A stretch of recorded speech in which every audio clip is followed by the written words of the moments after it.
안녕하세요. 오늘 팝콘 뉴스 인터뷰 시간에는 서민들의 목소리를 대변하는 이 시대에 살아있는 양심 김경진 의원님을 모셨습니다. 안녕하세요, 의원님. 안녕하세요. 반갑습니다. 최근 의원님께서는 대통령 신년 기자회견을 당연해 카풀의 운영 중단 행정명령 발효를 촉구하는 기자회견을 여신 걸로 알고 있습니다.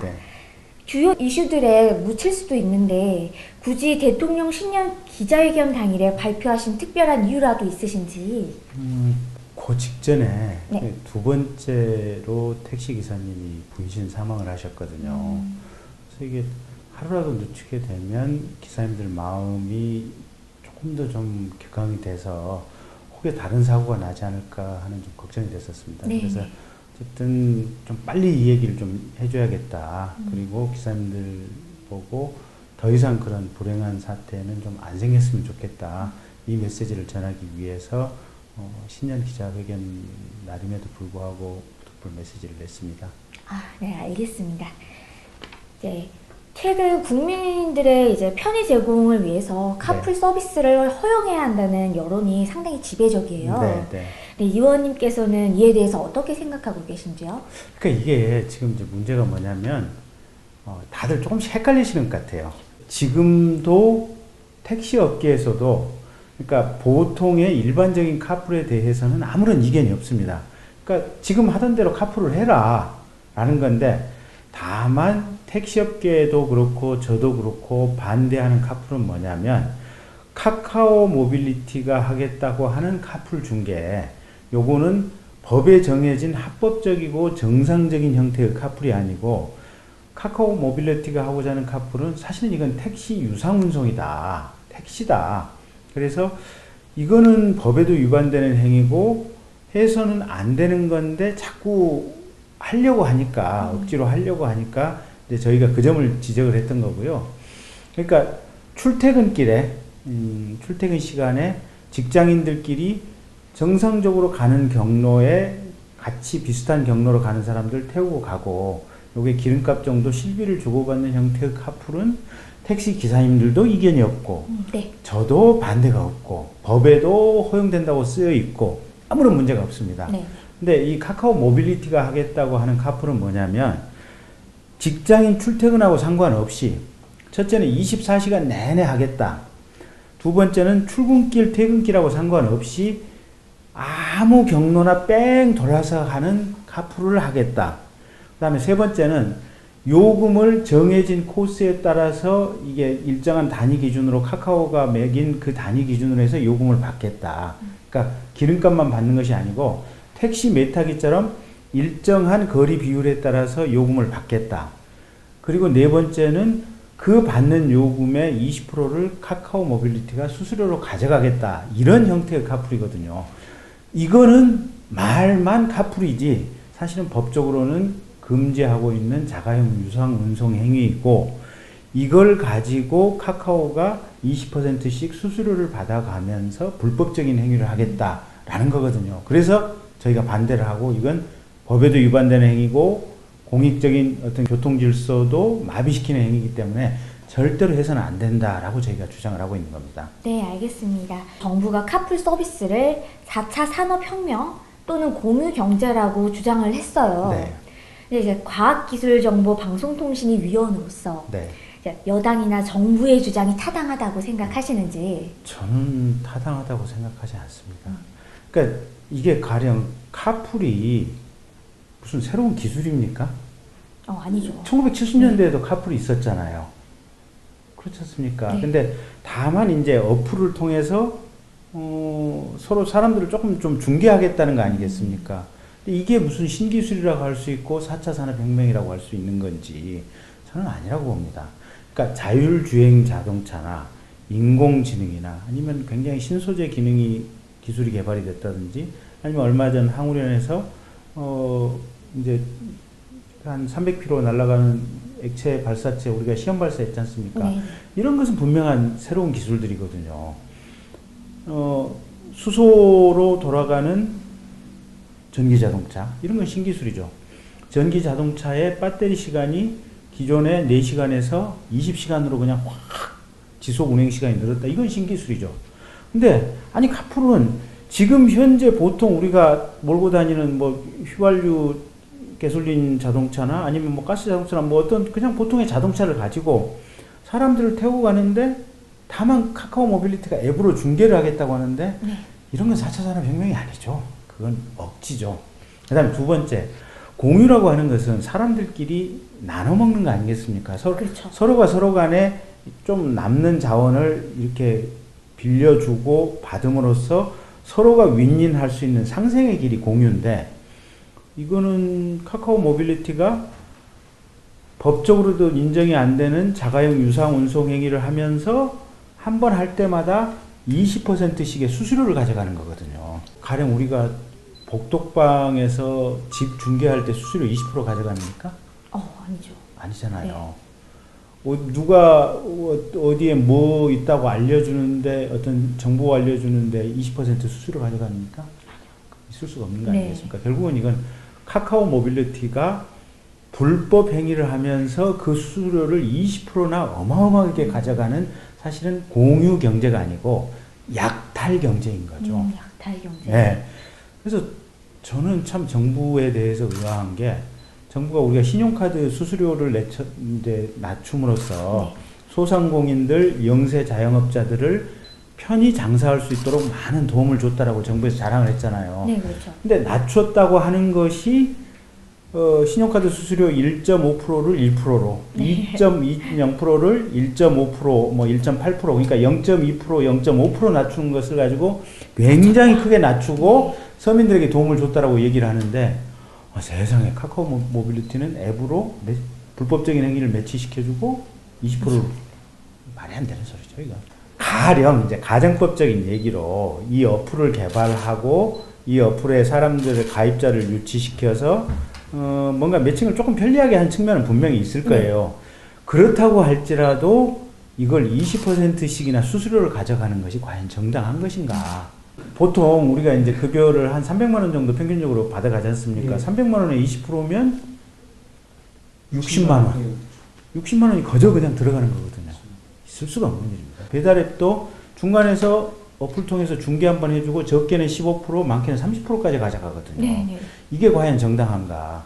저는 집에서 제 아들 보고 그렇게 얘기를 하거든요. 너 절대 배달앱 통해서 주문하지 마라. 10,000원을 네가 결제를 해주면 중간에 그 어플 회사에서 1,500원에서 3,000원을 가져간다. 그러면 그 가게 주인은 10,000원짜리 팔고 실은 7,000원에 파는 거다. 그럼 7,000원에서 종업원들 급여 주고 세금 내고 뭐 하고 원부자재 사고 하면 아무것도 남는 게 없는 거거든요. 근데 그걸 가지고 이 어플 하나 만들고 3,000원씩 가져간다? 이건 정부가 4차 산업혁명도 아니거니와 혁신도 아니거니와 가사 혁신이라고 하더라도 우리가 최소한 서로 간에 공생할 수 있는, 서로 나눌 수 있는 이런 철학적인 기반을 가지고 이런 어플들이 운영이 돼야 되는데 무조건 이건 사람들이 약탈하는 거거든요. 아니 그래서 법에서도 보면 사람들 왜 헤드헌터라든지 이게 인력 알선 같은 경우 직업안정법에 보면 수수료 제한이 있어요. 받는 급여의 몇 %. 그렇지 않습니까? 부동산도 부동산 중개소수료도 각 시도의 조례로서 몇 %를 넘지 못하게 상한이 돼 있어요, 보면. 근데 카드 같은 경우 정부에서 정말 노력해서 1.5%까지 낮췄다. 근데 20%, 30% 이건 말이 안 되는 소리 같아요. 사실은 이제 소속 상임위가 과학기술 상임위예요. 과학기술 상임위인데 국회의원이 된 첫 해부터 이 혁신경제, 창조경제를 주창하는 업체들이 하고 있는 것이 너무 약탈적인 이윤 취득행위에 몰두가 돼 있어요. 그래서 이건 잘못된 거다. 이건 국가 전체적으로 혁신이라고 할 수도 없을 뿐더러 약간의 혁신이 들어간 걸 가지고 이렇게 많은 이윤 추구의 도구가 돼서는 안 된다. 그러면 우리가 모두 플랫폼 경제의 노예가 된다라는 얘기를 지속적으로 해왔거든요. 근데 그와 같은 연장선상에서 사실은 이번에 카카오 모빌리티의 카풀의 문제점이 보였던 거죠. 그러니까 이게 지금 문제가 뭐냐면 사실 택시 기사를 하려면 일단 일반 택시기사는 3년 내지 5년 정도 무사고 사고가 단 한 번도 없어야 일반 택시기사를 할 수가 있고요. 개인 택시기사를 하려면 10년 동안 단 한 번의 사고도 없어야만 개인 택시기사를 할 수 있습니다. 저 같은 경우는 벌써 사고가 한 서너 번 개인 택시기사 못해요. 저는 하고 싶어도 못해요. 근데 일반 카풀 운전자들은 이런 제한이 없거든요. 사고 경력 안 봅니다. 아예. 그다음에 두 번째, 개인 택시 기사님들은 일정 주기적으로 건강검진을 해서 건강검진 결과표를 제출을 해야 되거든요. 일반 카풀러들 그거 안 내지 않습니까? 그다음에 세 번째, 택시 기사님들은 범죄 경력 조회를 해서 음주운전이 있다든지 그 전에 어떤 범죄를 저질렀다든지 이러면 택시 면허 자체가 안 나와요. 근데 카풀 운전사들은 보통 자가용 기사들이기 때문에 이런 범죄 있었는지 없었는지 아무도 체크하지 않습니다. 그래서 이런 어떤 택시가 물론 이제 불친절하고 여러 가지 이제 좀 뭐랄까 골라 승객 골라 태우고 뭐 단거리는 안 가려고 하고 이런 문제점은 있지만 큰 틀에서 택시 제도가 어느 정도 정비가 돼 있고 잘 돼 있는 건데 이 카카오가 하겠다는 카풀이 전면적으로 도입되면 누가 정식으로 택시 기사 하겠습니까? 그냥 카풀 한다고 하는 그 명목으로 실질적으로 택시 운전을 하고 다니는 거죠. 그러면 정상적인 택시는 다 망하고 나중에는 카풀 명칭만 붙인 자가용 택시들만 남게 될 거예요. 그럼 그 세상에 오면 전과자도 할 수 있고 건강 나쁜 사람도 할 수 있고 사고 많은 사람도 할 수 있고 뭐 이런 세상들이 되는데 이거는 지금의 택시 제도 하에서 생겼던 문제점, 우리 보통 국민들의 불편한 점보다도 훨씬 불편한 결과가 결과적으로 생기게 될 거예요. 근데 지금은 국민들이 그걸 모르세요. 네. 앞으로 어떻게 갈 것인지. 당장의 택시의 불편함만 보고 카풀 쪽으로 넘어가자고 하는데 실은 카풀이 보편화됐을 때는 그런 문제점이 만연화될 수 있는 거죠. 그럼 다음 질문으로 넘어가 보겠습니다. 국토부가 택시 업계에 대한 부정적인 여론을 활용하라는 문건을 만들었다는 의혹이 제기되자 국토부는 사실 무근이라고 주장을 하고 있는데요. 사실 유무를 떠나서 최근 국토부 관계자가 친절하게 카풀 보험 적용이 된다는 유권 해석을 내놨습니다. 이에 대해서 의원님께서는 어떻게 생각을 하시는지. 일단은 국토부 장관 빨리 좀 정치적인 책임을 지셔야 될 것 같아요. 그러니까 카풀 자체가 카카오가 주장하는 카풀 자체가 불법인데도 합법인 것처럼 법으로 단속을 안 하지 않습니까? 네. 고발 조치 안 취하지 않습니까? 단속 조치 안 취하지 않습니까? 그것만 해도 직무유기고 두 번째는 그 국토부 과장이 도대체 무슨 생각인지 모르겠어요. 그러니까 지금까지 하던 합법적인 카풀이 있거든요. 출퇴근 시에 같은 경로를 가던 사람이 이렇게 같이 카풀을 하고 그때 다만 기름값 정도 주는 이런 카풀의 경우에는 당연히 종합보험이 적용이 되는데 그게 아니고 지금 카카오가 하고자 하는 이 카풀, 그러니까 출퇴근 경로하고 상관없이 자기 멋대로 다니고 아무데나 다니고 그 다음에 돈도 카카오가 정해진 이 요금 체계에 따라서 돈을 받고 수수료를 떼는 이 카풀은 100% 불법이고 100% 유상 운송이기 때문에 보험사 입장에서는 당연히 보험 처리를 안 해줍니다. 종합보험 처리가. 그러니까 왜 그러냐면 가령 이 유상 운송 같은 경우는 보험료가 굉장히 비싸요. 그러니까 우리가 자가용 같은 경우는 종합보험료를 1년에 대략 한 50에서 한 70만 원 정도 요 사이에서 이제 사고 전력이 있느냐 없느냐에 따라서 요 정도 납부를 하거든요. 근데 택시 기사님처럼 아예 영업으로 이제 이 차를 운송하고 손님을 태우고 다닐 때는 종합보험 보험료가 연간 한 300만 원 정도 됩니다. 보험료를 50만 원 내는 사람하고 300만 원 내는 사람하고 보험이 이 카바에 주는 영역의 차이가 있을 수밖에 없잖아요. 근데 이 영역의 근본적인 차이는 50만 원짜리는 자가용 운전사고 자기 스스로 또는 자기 가족 그리고 같은 직장 동료들의 보통의 합법적인 카풀 이런 경우에만 지금 보상 처리를 해준다는 거고 택시는 돈 받고 누구나 태울 가능성이 있기 때문에 보험료가 6배나 비싼 거거든요. 근데 카카오 카풀은 돈을 받고 유상운송을 하는데 자가용 보험료에 기준해서 보험 처리를 한다? 보험회사에서 해주겠어요? 안 해주죠. 당연히 안 해주는 거 아니겠습니까? 그런데도 국토부 과장이 그런 얘기를 했다면 사실은 그 양반은 국민들에 대해서 속이는 발언을 한 것이거나 아니면 본인이 보험법에 대해서 아무런 지식이 없는 무지한 사람이라고밖에 볼 수 없는 거죠. 아니면 정부에서 카풀을 하려고 하니 정말로 그냥 그런 헛된 주장을 한 거죠. 이런 일련의 상황을 보더라도 카카오 카풀 강행에 정부와 집권 여당이 직접적으로 개입을 하고 있다는 의혹이 좀 엿보이는데요. 대통령께서는 신년 기자회견에서 능동적이지 못한 전통 산업에 대해 비판의 목소리를 내시며 카풀 문제를 거론한 것도 예사롭지 않은 네. 모습이셨어요. 열악한 택시 산업, 제도의 문제일까요? 아니면 능동적이지 못한 업계의 문제일까요? 두루두루 모든 게 다 결합돼 있다라고 봐야죠. 종합적인 문제라는 종합적인 말씀이시죠? 문제죠. 그래서 일단은 저는 이제 그 생각을 해요. 그러니까 카카오 카풀이 원래 지금 카카오 택시의 서브 메뉴로 들어가 있던 거 아니에요, 보면. 네. 근데 요거를 최소한 그 카카오 택시나 뭐 이런 부분들을 실은 정부에서 예산을 좀 투자를 해가지고 똑같은 플랫폼을 개발을 하거나 아니면 카카오로부터 정식적으로 매수를 해서 이걸 국가 재정으로 이걸 운영을 했으면 좋겠어요. 그러니까 우리가 사회 기반 시설 SOC라고 하는 것은 정부가 제공을 해야 된다. 국방, 치안, 항만, 도로, 공항은 정부가 제공을 해야 된다라고 생각을 하잖아요, 보면. 그렇죠. 네, 근데 이 항만, 도로, 공항을 꼭 물리적인 존재로만 생각을 할 필요는 없고, 이 프로그램 운영체제 플랫폼처럼 수없이 많은 대중들이 운영하는, 그리고 택시 산업이라고 하는 많은 교통 관계자들이 연결되어 있는 이런 중요한 공익적인 사업에서는 국가 예산을 투입해야 된다고 봐요. 그래서 카카오 택시 플랫폼, 이런 또 SK 택시 플랫폼 이런 부분들은 국가가 이미 이제 지금까지 개발사들이 있으니까 이 개발사들에게 예산으로 돈을 몇십억이 원, 뭐 몇백억이 원 주는 거예요. 그리고 국가가 인수해 와서 여기서 국가가 직접 운영을 하든지 아니면 택시 운송조합에게 이걸 맡겨서 택시 운송조합에서 자율적으로 운용을 하도록 하든지 네. 아니면 차라리 1년에 뭐 이 운용 요금을 한 2, 30억 정도 뭐 한 50억 책정을 해갖고 카카오에 주면서 이건 공익적인 목적으로 니들이 비영리로 최소한의 실비만 받고 운영을 하게 하든지 이런 과정이 필요한 것 같아요. 네, 알겠습니다.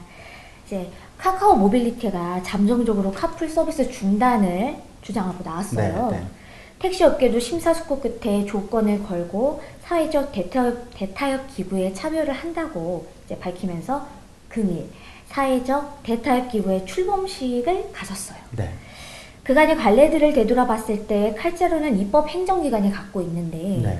택시업계의 사회적 대타협 기구 참여가 독이 될지 득이 될지는 모르겠습니다. 네.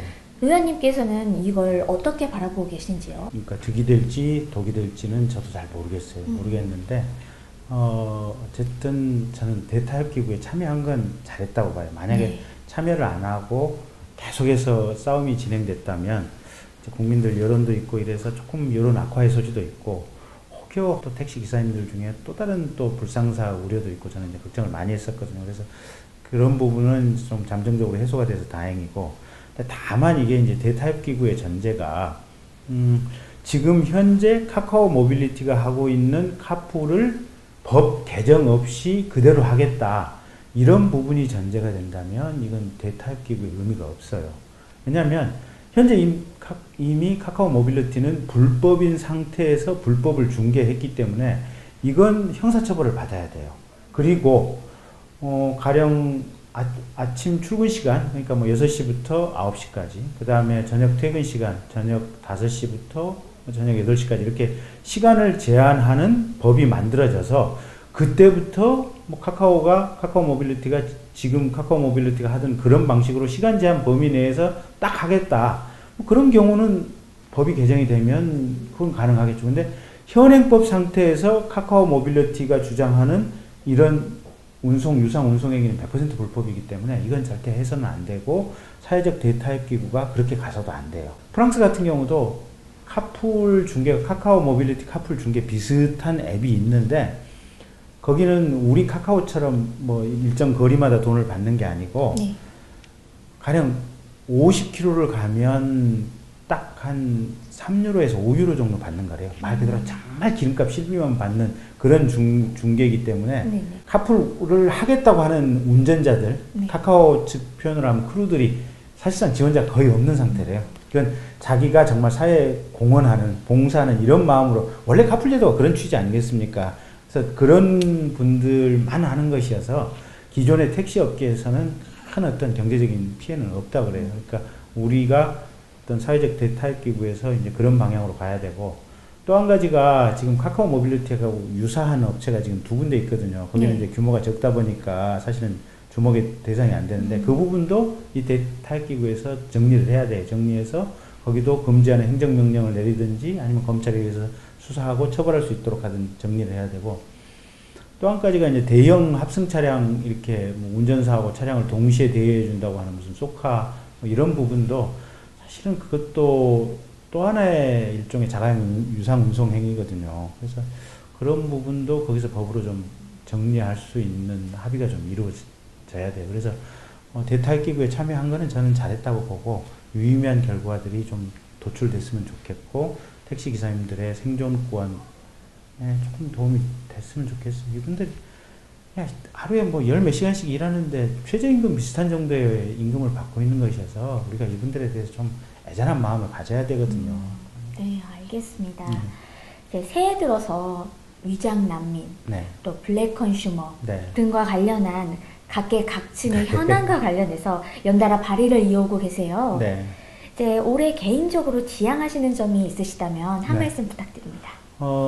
이제 저는 상임위가 이제 과학기술 상임이다 보니까 국가 전체의 과학기술 발전에 대해서 굉장히 큰 관심을 가지고 있고요.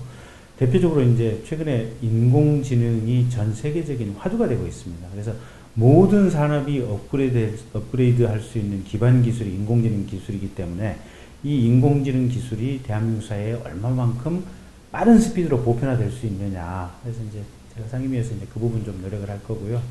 두 번째는 이제 그 양자통신, 양자암호 이런 이제 최첨단 기술을 우리가 얼마만큼 기초기술을 발전시키느냐에 따라서 이 기초기술이 제대로 만들어져야 응용기술이 나오고 이걸 가지고 대한민국의 긴 먹거리, 장기적인 먹거리를 삼을 수 있거든요. 그래서 그런 부분에 제가 가지고 있는 의정활동의 역량을 집중하도록 하겠습니다. 네. 팝콘 뉴스 진심 토크를 통해서 국민들에게 전하고 싶은 말씀이 있으시다면 자유발언 한 말씀 부탁드립니다. 2019년이 밝았습니다. 벌써 한 20일 정도가 지났는데요. 국민 여러분들께서 연초에 마음먹었던 일 꼭 이루고 성취하는 한 해 되시기 바랍니다. 그리고 저 김경진도 대한민국을 위해서 또 우리 국가의 과학기술 발전을 위해서 최선을 다해서 의정활동하도록 하겠습니다. 국민 여러분 사랑합니다.